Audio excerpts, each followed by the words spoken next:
Okay, so we're going to look at an example here which kind of expands on what we did last time in class. Your college ID number consists of 8 digits, and each digit can be 0 through 9, and they can be repeated.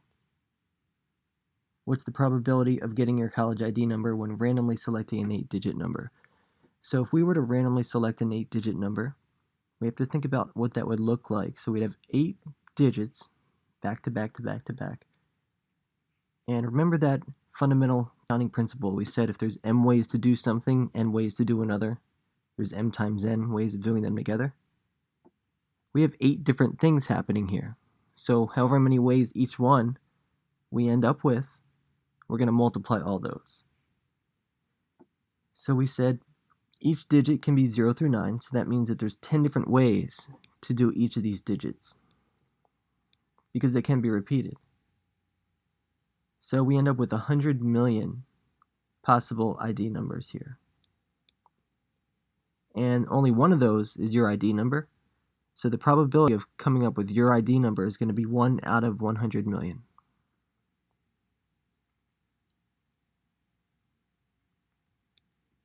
Conditional probability.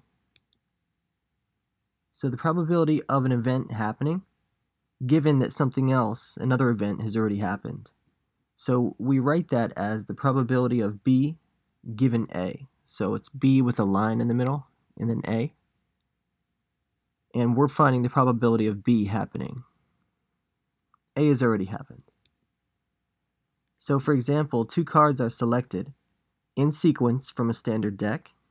Find the probability that the second card is a queen given the first card is a king. And we're assuming that we do not replace that king. So what's the probability of pulling out a king in the first try? And what's the probability of pulling out a queen in the second try? Well, after we pull that king out, there's only 51 cards left in the deck. And we know that there's 4 queens remaining. So 4 queens out of 51 cards, and we get 0.078.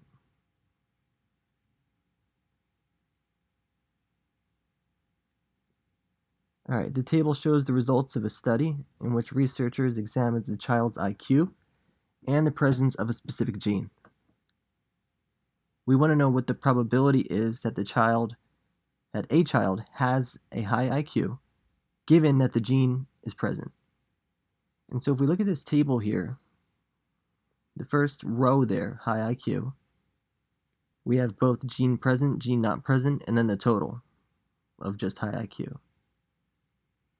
Row 2 is normal IQ, gene present, gene not present, and then total. So we're assuming that the child has the gene. So that would be column 1 that we're restricted to. So there's 72 children, and we want to know what's the probability of a high IQ given the gene is present. So that's 72 total. So 33 out of 72. So we get 0.458.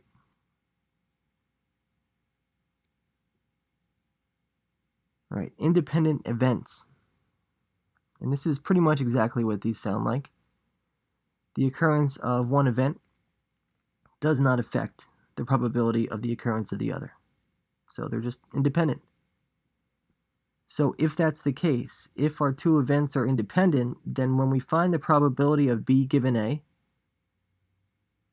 the fact that A happened does not affect the probability of B because they're independent. So that would just give us the probability of B by itself. And the same thing for the probability of A given B. B doesn't affect A, so it's just the probability of A. Events that are not independent are called dependent. Okay, so let's take a look at an example. We want to know if these are independent or dependent. So selecting a king from a standard deck, that's event A, and not replacing it, and then selecting a queen.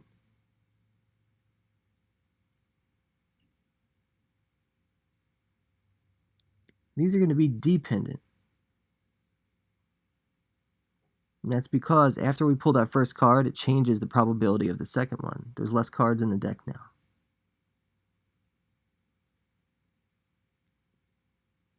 Tossing a coin and getting heads when you flip a coin, those are definitely independent.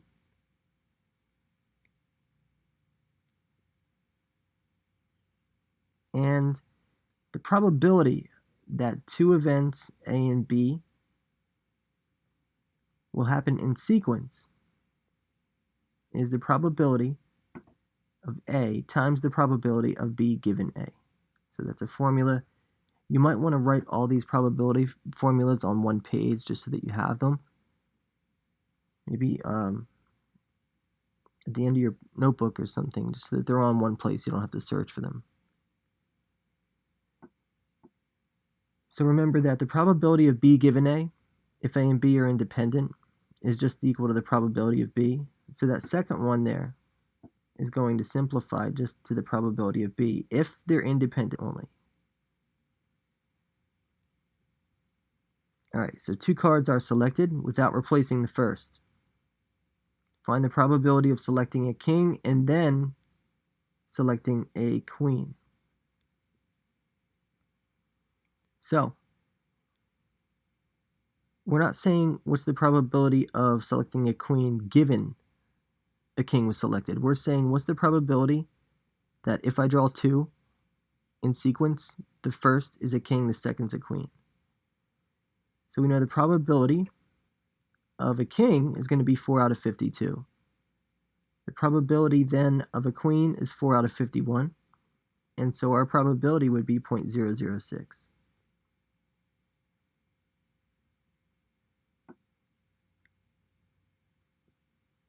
Alright, a coin is tossed and a die is rolled. Find the probability of getting heads and rolling of 6. So these are independent events, right? So the probability of H and 6 is going to be the probability of H, heads, which is 1/2. And the probability of 6 is just 1 out of 6 if we were to roll a die. So if we multiply those, we get 0.083, 1 out of 12. Remember, these are independent, so that second one is not affected by the first.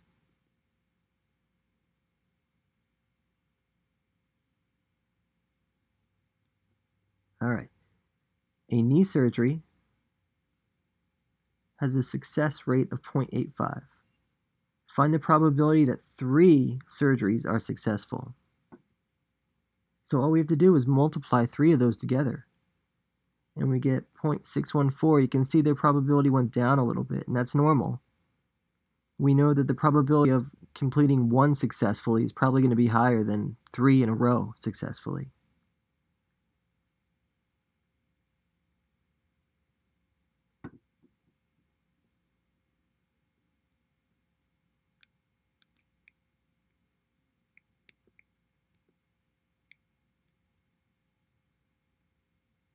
Okay.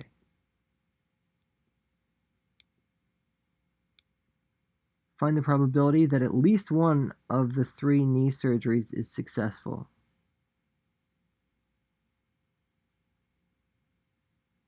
Well, if we wanted the probability that none are successful, we would have the probability of 0.15, 0.15, 0.15 being multiplied by each other, which is 0.003.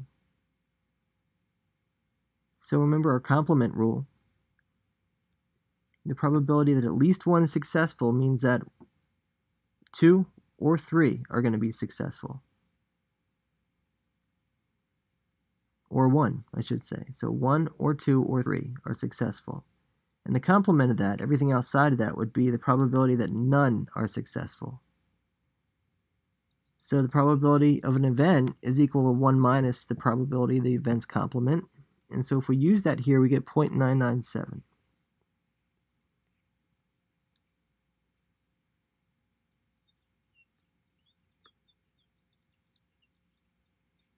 So again, I'm just going to go back for a minute. If we want the probability that none are going to be successful, 0.15 times 0.15 times 0.15, because that's the failure rate, 1 minus the success rate. So that's where that 0.003 comes from. All right, two events, A and B, cannot occur at the same time.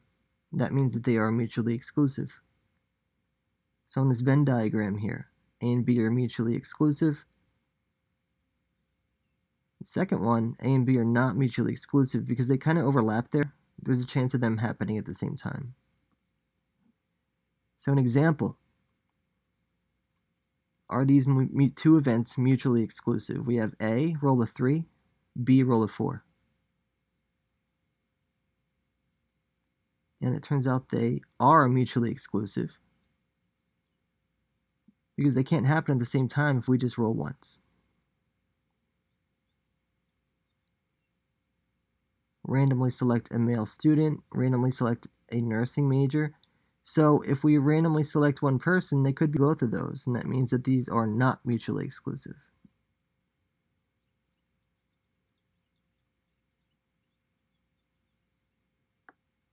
Okay, so that's it for this section. What we did was we talked about the probability of B given A, so the conditional probability, and we also talked about the probability of A and B happening at the same time. And the next section, we're going to look at the statement or, the probability of A or B.